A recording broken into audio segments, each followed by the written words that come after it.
Halo guys, di kesempatan kali ini aku akan nge-share video caranya live stream dari OBS ke YouTube. Oke, without any further ado, let's go.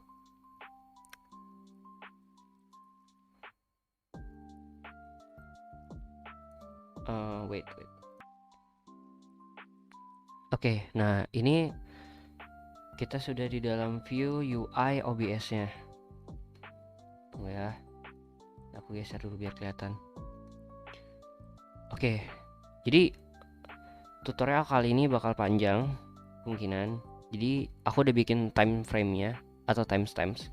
Jadi kalian bisa langsung loncat ke timestamps tersebut jika kalian membutuhkan langsung ke timestamps tersebut. Oke. Kita start di awal dari sources. Aku pakai 3 item. Nah, ini webcam, sources-nya. Scenes-nya. Ini scenes live stream aku nge-show share screen yang apa yang ada di sekarang. Aku tunjukkan pas lagi live stream. Ada juga satu lagi namanya iklan Discord yang tadi. Nah, terus ada lagi namanya yang garis-garis. Sorry. Nah, yang garis-garis ini. Ini cuman partisi teman-teman. Jadi biar rapi gitu. Bahwa oh ini section yang aku sudah gunakan gitu loh. Bahwa ini section yang area untuk aku lagi live stream gitu. Nah nanti kalau misalnya aku lagi tempat yang lain, aku bakal bikin section lagi. Cuman untuk sekarang yang sering aku pergunakan adalah section yang area sini. Oke, cara bikin scenes ini gimana sih? Kita tinggal klik plus. Nah kita tinggal ketik. Nah nanti muncul namanya scenes. Nah ketika scenes sudah selesai, kalian bisa masuk ke sources. Oke, sekarang masuk ke sources. Di sources ini merupakan item-item yang nanti kalian bakal gunain saat sedang live stream. Nah, contohnya, misalnya kalian mau ngerekod suara kalian, tinggal klik yang audio input capture. Tinggal kalian klik yang plus, klik audio input capture. Nanti kalian bisa menangkap suara kalian. Contohnya kayak aku nih, aku scroll ke bawah. Nah, ini muncul suaranya. Jadi ini kerekod. Di live stream juga sama seperti itu, teman-teman. Nah, contoh misalnya aku mau masukin kamera, tinggal klik yang ini, video capture device. Nah, nanti logo kameranya ini muncul kayak aku ganti nama jadi full face. Nah, kalau misalnya aku klik matanya, dia hilang. Nah, jadi fungsionalnya ada di samping kanan ini untuk mengunci. Misalnya aku klik itu, aku nggak bisa resizing si screen kameranya. Nah, kalau misalnya aku lepas locknya, aku bisa klik atau resizing ukuran layarnya. Nah, misalnya aku mau nambah browser, misalnya aku mau nge-show donation gitu, misalnya dari yang Sarawiriya ini. Nah, kalian tinggal klik yang tadi browser. Nah, nanti muncul UI seperti ini. Kalian bisa masukin input linknya. Kalau sudah klik OK, nah nanti muncul di screen layar kalian. Nah, misalnya kalian mau nambahin teks, kayak aku nih, contoh misalnya ada tulisan chatbox error. Sorry guys. Kalian tinggal klik yang plus, cari teks, input teks, dia muncul. Atau kalian mau nambahin video, tinggal klik media search. Atau image, atau foto, tinggal klik yang image. Nah, misalnya kalian mau nge-show layar desktop kalian, kayak aku sekarang ini, ya kalian klik plus, display capture. Nah, contohnya aku ganti nama jadi Sao. Nah, dia muncul kayak gini. Ya kan, hanya display yang ke show.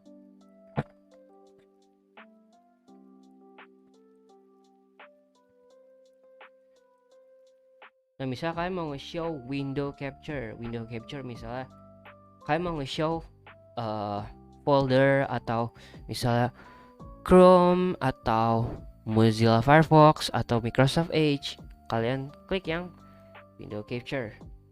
Ini fungsionalnya sama, misalnya aku cuma mau nge-show OBS-nya aja. Aku tinggal klik,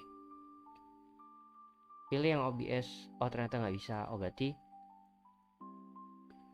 kemungkinan fitur yang untuk bisa OBS hanya dari yang display capture. Mungkin misalnya begitu. Nah misalnya kalian mau nge-show game, tinggal klik yang game capture, tinggal klik plus, di sini ada game capture. Nah kalau udah, biasanya muncul fitur kayak gini teman-teman, ada UI-nya. Nah biasanya modenya tinggal kalian pilih, misalnya full screen, dia tinggal klik yang full screen. Biasanya dia kalau default di awal-awal dia munculnya yang full screen. Kalau aku biasanya ganti ke specific window, lalu masuk ke window yang ada di tulisan warna merah, tinggal kalian pilih mana yang gamenya.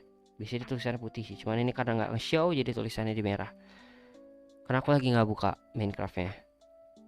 Nah kalau udah, tinggal klik oke. Kayaknya kurang lebih kayak gitu teman-teman di sources. Nah selanjutnya masuk ke audio mixer. Nah di audio mixer nggak terlalu banyak yang bisa aku bedah karena ini basic banget. Salah satu contohnya aku ambil dari yang voice sekarang ini. Nah di samping voice ini kan ada setting, kalian bisa klik. Nah biasanya dari fitur semua ini yang aku sering pakai adalah filter, properties, atau advanced audio properties. Nah yang pertama filter. Nah di filter ini banyak item-item yang krusial yang biasa sering aku pakai. Karena contoh ya, misalnya suara kalian ada noise, misalnya noise kipas, atau misalnya kalian lagi di outdoor suaranya noise-nya tuh agak parah ya, kalian bisa input audio filter. Caranya gimana? Kalian tinggal klik plus lagi. Nah di sini banyak ada item-item. Contoh nih, kalau yang aku gunain ada kompresor. Nah ini settingannya, kalian bisa pause kalau misalnya mau nyamain kayak aku juga misalnya cocok. Ada expander, ada limiter, ada noise suppression, kayak gitu.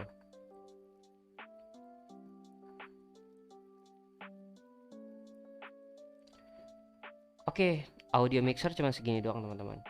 Nah masuk ke settings.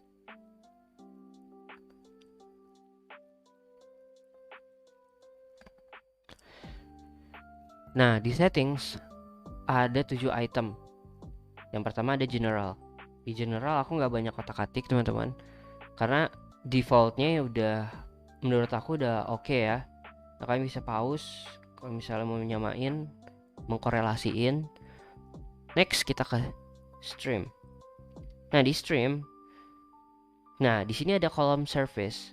Di service kalian pilih kalian lagi live streamnya di mana. Kalau misalnya lagi di YouTube, kalian pilih YouTube. Kalau misalnya lagi di Twitch, kalian klik yang Twitch yang warna biru yang sedang aktifnya aku kursorin. Kalau YouTube yang nomor 2. Nah kalian bisa di Facebook, klik yang Facebook, kayak gitu teman-teman. Nah masuk ke server. Nah di server ini berbeda ya YouTube dengan Twitch. Ini aku kasih saran. Kalau misal kalian pakai di Twitch, misalnya nih kalian main di Twitch gitu, kalian kliknya servernya di yang Singapura punya, karena dia terdekat dari Indonesia punya. Kalau misalnya kalian menggunakan yang lain, kemungkinan latensinya bakal rendah, tapi tergantung kalian punya sinyal juga, dalam artian routernya gitu loh. Kalian pakai provider apa gitu loh. Oke lanjut ke stream key. Nah di stream key aku nggak bisa nge-show karena ini adalah stream key yang aku gunain saat aku sedang live stream. Jadi stream key ini bersifat rahasia teman-teman. Kalian bisa dapetin dari YouTube Studio kalian. Nah, bisa juga saat kalian sedang live stream. Nah, ketika kalian klik live kan ada tombol yang biasa kalian klik untuk live yang di samping account kalian. Nah, itu bisa ada klik live. Kalian klik live nanti muncul kode stream key. Nah, di kode stream key-nya kalian tinggal input ke sini. Kayak gitu. Cuman kalian harus jaga rahasia, jangan sampai ketahuan. Karena kalau misalnya orang lain punya stream key kalian, nanti orang tersebut yang memiliki stream key kalian bisa mengotak-atik live stream kalian. Misalnya nih, key aku digunain oleh orang lain. Contoh misalnya teman aku lagi live stream, terus dia nginput stream key-nya di OBS-nya dia juga. Nah nanti streamku bisa dibajak oleh dia, jadi double gitu loh. Misalnya aku lagi nge-show ini nih yang live stream. Nah dia buka scenes lain gitu misalnya. Dia misalnya lagi nonton film. Nah otomatis live streamku nanti kena strike karena di show hal yang berbau copyrighted gitu loh. Lanjut ke output. Di output ada namanya streaming. Nah di streaming karena kita lagi bahas yang streaming, kita nggak bahas yang recording audio dan replay buffer ya teman-teman. Only streaming. Nah di kolom streaming ini, di audio track aku nggak otak-atik banyak, encoder juga enggak. Nah yang aku mainin cuman rescale output sama bawah-bawahnya ini yang kolom bawah. Cuman beberapa juga. Nah di rescale output aku pakai di 480p. Nah, satu ya di 480p. Nah, presetnya aku pakai YouTube streaming. Kalau di preset aku pakai speed, prepass mode aku enable, terus aku target bitrate di 1800. Nah, untuk di target bitrate biasanya ini masuk ke frequently asked question. Berapa banyak sih bitrate-nya? Kecil atau besar sih? Nah, ini tergantung internet kalian dan device kalian. Kalau misalnya device dan internetnya kenceng, jangan kecil. Kalau bisa bitrate-nya semakin besar semakin bagus. Cuman latensinya otomatis semakin besar yang digunakan. Nah kalau misalnya kalian cuman di rumah sendirian, it's okay. But misalnya di rumah ada 3 orang atau 5 orang bahkan yang menggunakan satu wifi, itu bakal latensinya buruk. Walaupun kecepatan internetnya kencang, latensinya bakal kebagi gitu loh. Nah jadi bitrate-nya usahakan decrease, dikecilkan gitu. Nah kalau misalnya kalian sedang-sedang aja, saran aku adalah taruh di 1800, paling kecil 1800, naik ke 2000, 2200 atau 2300, paling mentok di 2500 lah. Kalau misalnya kalian bagus banget misalnya di device sama internet di 3200. Nah itu. Nah ke bawah-bawahnya aku nggak banyak otak-atik. Lanjut ke audio. Di audio juga aku nggak banyak otak-atik karena default semua yang aku gunakan.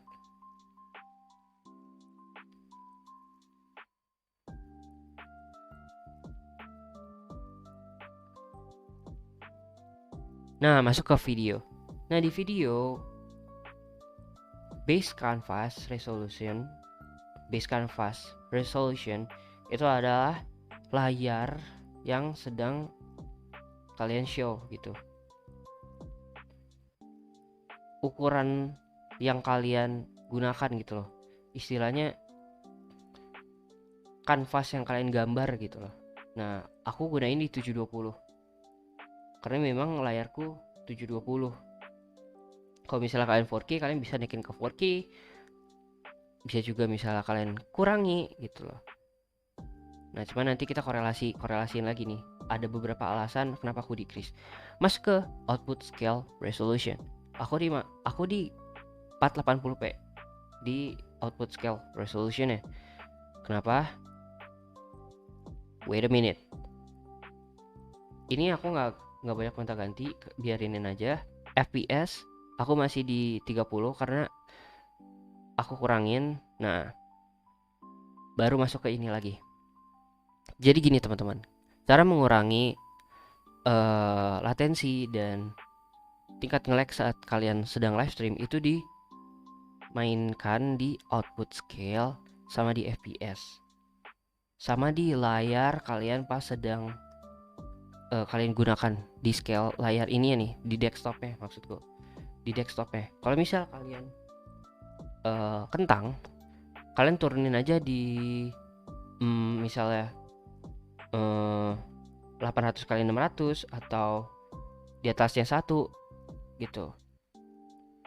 atau mainnya tetap di 800 600 gitu. Untuk desktopnya ya, maksudku ya, bukan di ininya ya.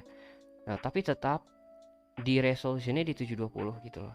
Cuma nanti kalian pas lagi live stream pasti kepotong gitu loh. Itu kalian bisa preferred ke kalian masing-masing gitu, balik lagi gitu loh ke kesukaannya kalian gitu. Nah, untuk di canvas yang output itu kalian bisa mainin juga. Even misalnya kalian di 800 600, ini kan 480, berarti 480p. Nah, misal kalian pengen lebih kualitinya lebih bagus, bisa di 720. Tapi misalnya wah masih nge-lag, yaudah diturunin lagi ke 480. Masih nge-lag lagi, turunin 360. Nah, begitu juga ke outputnya. Jangan lupa, ketika kalian mendecrease atau mengurangi tingkat resolusi dari output scale-nya, jangan lupa di output yang section sini kalian ganti juga. Jadi harus sinkron. Misal dia 360, 360 juga yang di output. Kalau misalnya dia 480, 480 juga. Misalnya 720, ganti 720 juga. Kayak gitu. Hotkeys aku nggak gunain. Advance aku nggak banyak otak-atik. Dia masih default. Hotkeysnya juga.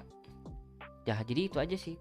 Jadi sebenarnya ya teman-teman, untuk penggunaan OBS sendiri itu memang berat teman-teman. Dikatakan berat juga nggak banget, tapi nyedot CPU-nya tuh lumayan. Nah, jadi daripada CPU-nya yang menggunakan daripada CPU-nya yang digunakan, mending GPU-nya yang digunakan. Jadi caranya adalah kita ganti dari graphic settings. Nah, kalian bisa klik Windows terus ketik graphic settings. Lalu kalian buka. Nah, di graphic setting ini kalian bisa cari file OBS kalian dengan cara klik browse. Nah, kalau udah kalian cari, misalnya ada di desktop, tinggal klik desktop, muncul deh. Nah, misalnya contoh nih, aku kan main game Sword Art Online Fatal Ballet. Nah, tinggal kita klik. Di sini ada option, kita klik option. Nah, biasanya kalau masih awal-awal itu antara let Windows decide atau power saving. Nah, kalau misalnya masih pakai let Windows decide, itu biasanya masih CPU penggunaannya. Tapi bisa juga dia mengubah ke GPU, tapi tergantung. Jadi dia bisa gonta-ganti karena tergantung Windows, dia bilang gitu. Nah, kalau misalnya kalian mau cepat penggunaannya, ubah ke high performance. Kalau udah diklik, lalu klik save. Kalau udah selesai, tinggal kita close. Jangan lupa restart laptopnya atau PC-nya, baru bisa kalian gunain lagi. Kayak gitu teman-teman. Oke, jadi singkatnya kayak gitu ya guys, tutorial bagaimana caranya live stream di YouTube lewat OBS dan nge-tweaknya. Kalau misalnya ada yang kurang lagi atau mau tambahan, bisa komen di bawah. Jangan lupa subscribe men, kasih gua like anjing. Yaudah, goodbye.